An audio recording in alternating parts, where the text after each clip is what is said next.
Hi, I'm Albuquerque City Council President Ken Sanchez, and with me today I have my colleague on the Albuquerque City Council, Council Vice President Trudy Jones. The last time I served as Council President, Trudy served as Vice President. This past year I served as President, and Trudy also served as a Vice President. Welcome, Trudy. Thank you, Ken. It's great to be here. Let's talk a little bit about this year. It was a very interesting year on the Albuquerque City Council.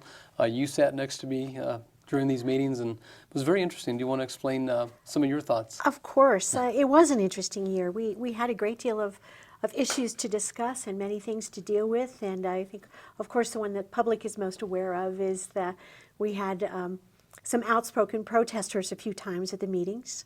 They seemed to get a little louder and a little more angry each time. We fully understood their right to be able to speak, and you handled it so well. But there are rules that are set up because the city council meetings aren't set just for a certain group to be able to speak. They're set up for the councilors to do business first and foremost, but then for everyone to get the opportunity to speak. So yes, there was one meeting where we had to, you, in your good judgment, did adjourn a meeting. And then we had a special meeting a few days later to handle the business of the council. I think that one of the best things that came out of this uncomfortable situation for a couple meetings was we all learned that it's important for everyone to get to speak, but that there are rules, and that those rules must be in place for everyone. And of course, one of the greatest things, we look at our country, our democracy, and one of the best parts of it is that we do have a respect for, if not our politicians, we do have a respect for the chambers and the areas where we serve. And I think that's very important that you brought that back. You were able to bring that back to us. It's much easier to get the work done if we show respect for each other and for the audience. So thank you. You did a great job, and it's what we needed to do at the time. And you're right, we are very blessed to live in this country, and both you and I have been to the Memorial Day event and Veterans Day event each and every year at Veterans Memorial Park. We've put some money of our own set-aside funds into the park just to improve the memorial. And I want to thank you for your work in that area, because you've been a true champion in making sure that they had the funding necessary for many of their initiatives. You know, I think we've got one of the finest veterans memorial parks here in the country right here in Albuquerque. Thank you, Ken. And you're right. We do have a location there and a property that is unique around the country. We have people coming in busloads. We have tour buses who come to the Veterans Memorial Park. And for those of you who aren't familiar with it, it's just north of Gibson on the east side of Louisiana. It's a lovely facility, a great amphitheater.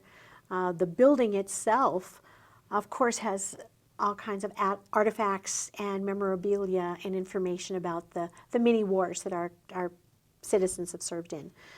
New Mexico has sent young men and women into many wars, and we've served proudly and well. So it's a really solemn and inspiring place to go. And then, of course, there are all the memorials, the statues, the memorial gardens, rose gardens, and it's just Memorial Day and Veterans Day are a very special time to be there and to thank the people. And your husband is also a veteran and also served on the board at the New Mexico Military Institute. Is that correct? That is correct. My husband is a veteran of the Vietnam War, and he attended the New Mexico Military Institute. I think he had a little problem in some other schools, although it's not a reform school, as he likes to tell people. But he did very well there, and it did a great deal for him. And he was very honored to be appointed by Governor Martinez several years ago to serve on the Board of Regents. It was a great experience. It's a marvelous school. So Great. Thank you for mentioning that. And tell him thank you for his service to our country. Thank you. Do you want to tell us about some of your challenges that you are facing in your council district? Of course. You know, District 8 is a very comfortable district. We don't have some of the issues that other districts do because we're an established area. The west side that you serve has so many needs and so many things. So we are established, and yet we're not aged and old enough to have to come in and repair a good many of the things. We have issues that other parts of the city have. We have, of course, traffic issues, road issues, and interestingly, a couple areas. I serve the far northeast, District 8, which is basically from the county line on the east to the county line on the north to Manal, Candelaria on the south, and then to Wyoming, Ventura on the west. So it's kind of a little box, but the major thing we're looking at now is some of the older retail areas on Wantabo, in the Manal, Candelaria area, and how do we help revive that area and make them better without hurting the owners and the business people. And it's a real challenge that we face throughout the city. How do we make things better without the unintended consequences of hurting the people who have businesses there? So that's probably our biggest challenge coming up in the next few years. We've been blessed to be able to get the money together in the 7 years that I've been on the council. We've been able to build a new community center, a Holiday Park Community Center on Comanche, just east of Wantabo. We've been able to refurbish and update the Bear Canyon Senior Center, which amazingly to me, after I looked it out and realizing that I am not as young as I used to be, that the bathrooms weren't handicapped accessible, which just seemed ludicrous in a senior center. We were able to put in new heating and air conditioning units, remodel some things, make them much more accessible and usable, and bring them back up to code. And then, of course, right now we're working on our biggest project over the next year will be remodeling and updating the Wantabo Library, which has lacked in attention for several years. So that's going to be one of our biggest projects coming up. And we represent our districts, but at the same time, we represent the entire city because our votes impact the entire Absolutely. city. What are some of your goals for the city of Albuquerque? You're beginning your 8th year I am on the beginning Albuquerque City Council. And Yes, I am, and what a pleasure and an honor it has been to serve this. You're right, it is one of the most rewarding and most frustrating jobs I've ever had, but it is absolutely an honor to serve. It's amazing. What we're looking at in the city, of course, is economic development. What do we do? How do we do it? How do we approach it? How do we best use our funds? And the council just voted a couple weeks ago on some money appropriations for incentives for not only new businesses coming here, but to help existing businesses. That's very comfortable. I sit on an EDACT committee, which works with monies to help different areas. It's the clawback money, as we call it, from the Shot Solar project. And that's fascinating, some of the applications that we get and some of the ideas that come to Albuquerque. You know, we're blessed here with the people, especially having the labs here, the base here. We have so much knowledge and so many bright and industrious people. If you look at where Albuquerque was in the early 80s, and probably about 5 to 10 years before that, we had so many startup companies. People came here from the military. In the military, they loved it, they stayed, or they came back to retire. The people working with the labs were just in the middle of all of this magnificent production and inventions and all of the great things that they were doing at the time. And a lot of them spun off and started their own companies. You know, we've had many companies. If you look at the companies that we have in Albuquerque, a huge number of the research and development companies and successful computer companies are homegrown, and they're big. You know, we have some really good business people, and they're good employers. And that's one of the things that I think we need to do as a city and as a council is these last projects that we looked at as a city. We looked at 3 major projects, putting money back into economic development for other businesses, Right. also looking at the sports complex up on Albuquerque's west side. And those will bring economic dollars also back into the community. And then also for the BRT and the issues, you know, involving the downtown area and the central corridor, I think, are important. But if we don't start investing back into our community, because we're not getting a lot of companies looking to Albuquerque to locate, Right. we've got to still keep the door open. Because we're always welcome for business, and we welcome new companies to our city. But at the same time, I think if we don't start making those investments as a governmental agency ourselves, then we're going to start slipping further and further behind. And there's no reason for that. I mean, it's been a struggle for the last 5 years. We've been in a very difficult time with the recession. We were one of the first cities, one of the last cities to go in, and we're still in it right now. You know, I still think we've got some major problems, but I think you're right. You know, we've got to start investing ourselves back into our community. Absolutely, Ken. And the city council has to make big decisions. I mean, we can't do it with little pots of money because it doesn't do enough. One of the things that is very interesting, you mentioned the West Side ballparks. I think there's a misconception among a lot of people that that is only to bring in tournaments and people from out of town. Those are also being built for our own citizens.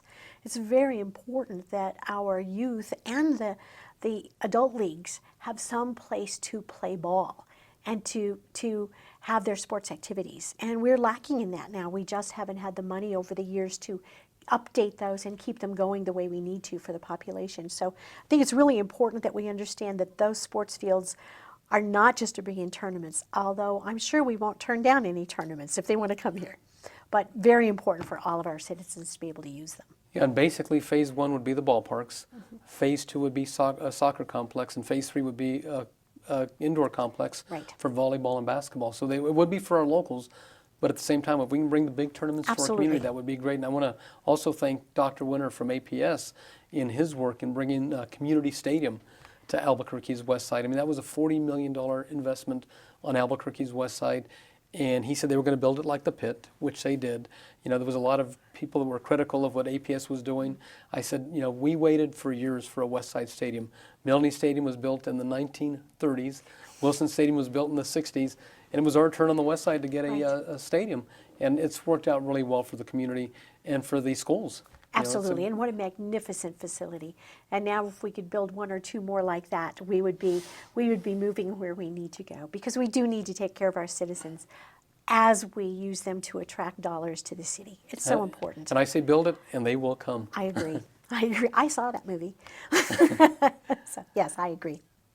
And what about the issues regarding mental illness and the initiative that went?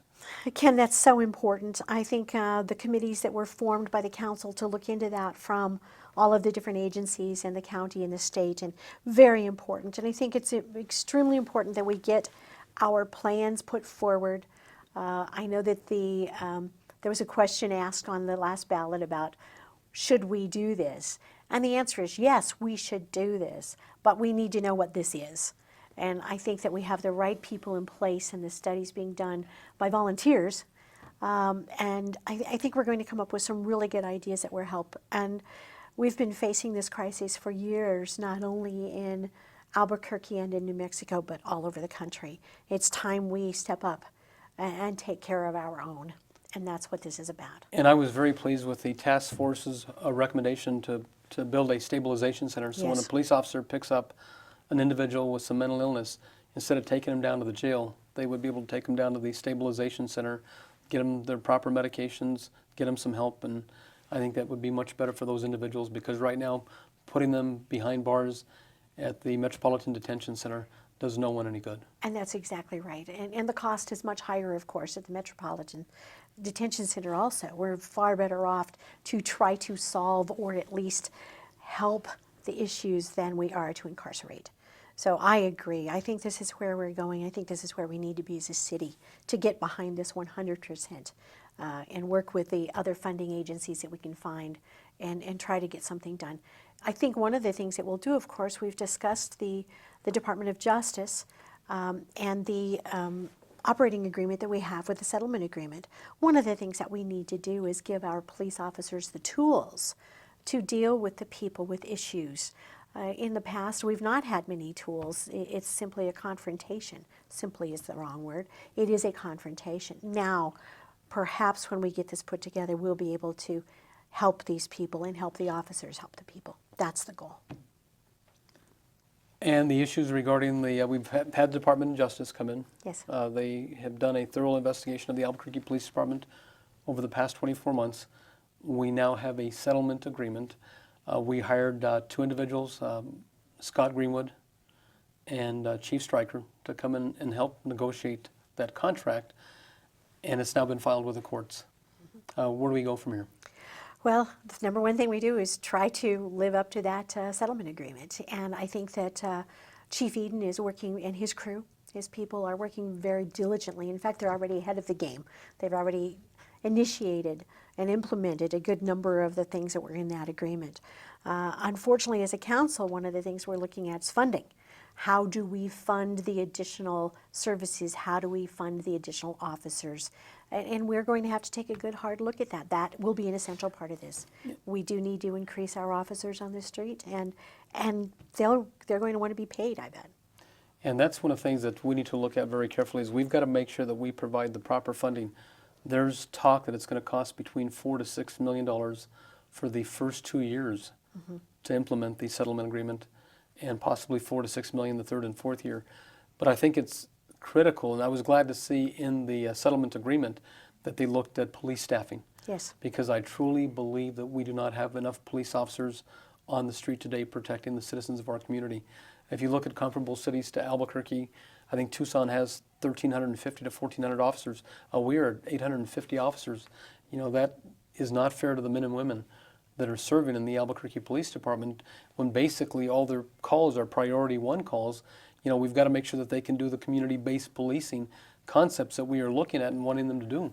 But they've got to have the time, they've got to have the manpower and the resources to get that done. That's absolutely true. And along those lines, we've been taking a good hard look at all of the command stations, or the buildings, the facilities as we discuss them. And unfortunately and embarrassingly, the city of Albuquerque has let them fall apart, and they're disintegrating, and they do not have the current facilities that they need to practice policing as it's practiced today. So I believe we'll be looking at a number of those area command stations of refurbishing, remodeling, maybe even rebuilding one or two of them. They've seen their day. And right now, this is your 8th year of your second term. And what do you have planned for this coming year? Well, thank you.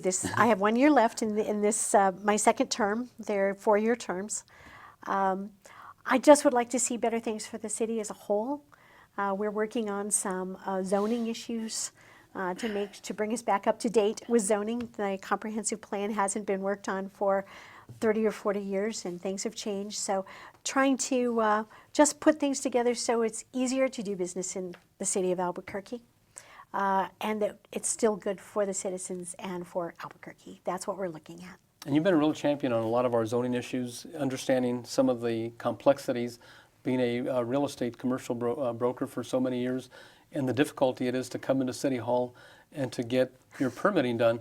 You know, that's one of the things that we need to really continue to work on and streamline, is making it as efficient as we possibly can. And I think you've really championed those efforts. Thank you. Yes, it is important. I think if you realize that nearly every business that comes to a city has to start out with some place to come. And that would be renting an office or building an office or buying something. And in order to do that, it has to be a process that they can live within. If it's too frustrating, they can always go someplace else where someone will be much easier for them. So, yeah, it's important that we get these things done and professional. And real quickly, do you want to give us some of your information? If people need to give you a call, contact your office, who can they call? Of When course. can they call? Feel free to call my office at 768-3106. My assistant's name is Aziza. We will talk to you, or just call 311 and ask for my office, and you'll get the same people. If you can't remember the phone number, we'd be happy to talk with you about any issues. Council Vice President Jones, it's been a pleasure working with you, and we will continue to work together on the betterment of our community. Thank you, President Sanchez. Thank you.